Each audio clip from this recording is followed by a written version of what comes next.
Today we'll talk about how can you sell on Groupon on your Groupon app. We're going to figure out the solution on how you can do that on your app.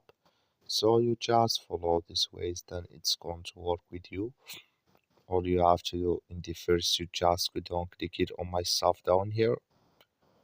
So when you click on my stuff, it's going to take you to this list. It's going to show for you like this. You go down here until you found here sale on Groupon. Just click on it.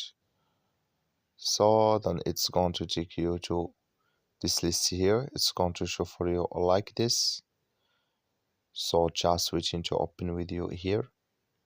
It's going to show for you like this here. Add here business name and business address and first and last name, email address, phone number, website or social media page, type of business you selected. You click here on sign up, then it's going to add video on your Groupon. That's all. Thank you for watching. Don't forget to support us by like and subscribe.